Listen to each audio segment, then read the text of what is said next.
Hey, small group leaders and coaches. Happy weekend to you and happy Pentecost Sunday. It's a great Sunday, a fun one to celebrate.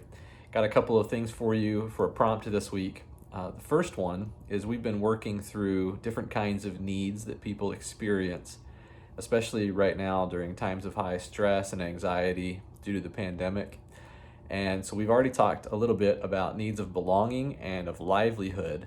And today I've got a sheet with some questions for you that have to do with emotional needs.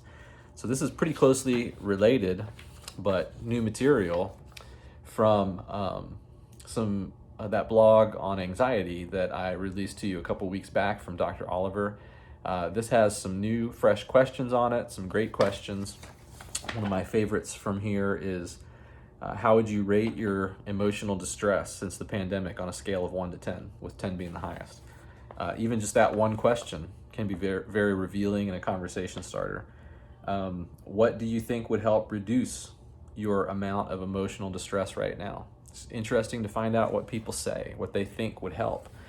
So maybe give these questions a chance and definitely keep this PDF because this is a great tool for you for years to come when you want to open up a conversation with somebody, whether it's one-on-one over coffee or whether it's leading a small group discussion. This tool will be very helpful. One other thing I've got for you today is just a little bit of rapid fire question and answer, kind of like I'm doing with Daniel McGraw on Sunday morning in our worship video in our introduction of Daniel. So I'll just put these up here real quick in case you want to write them down. You could just pause this video and you could write these down. But let me read them out loud for you. Marvel or DC, of course that has to do with the different worlds of comics and movies.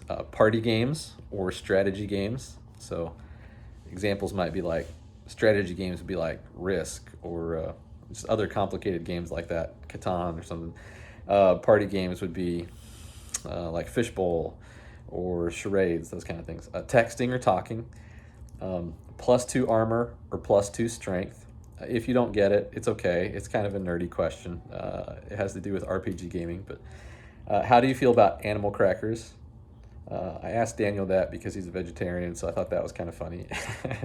KJV or NLT, of course, those are the Bible versions. King James or New Living Translation. Time travel, where or when would you go? Where and when would you go? Cake or pie? Cake or pie, that's always a good one. And then if you could ask God a question right now, any question, but right now, not later, not in the next world, but right now, what would you ask him? So you could write those down. You could pick or choose from them.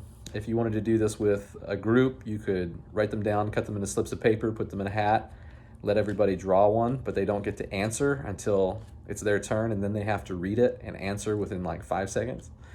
Another way you could do it is you could just have the list on a piece of paper, and you could pass it around the circle, and people could just read the next question and answer it.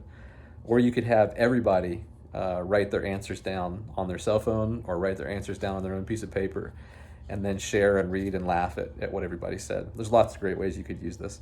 So we're hoping that you experience some fun with your groups, being safe with social distancing still and taking care of each other. But if you're able to be together or even to talk, hopefully these materials will help you. We love you guys and thank you for what you're doing. God bless you. Bye.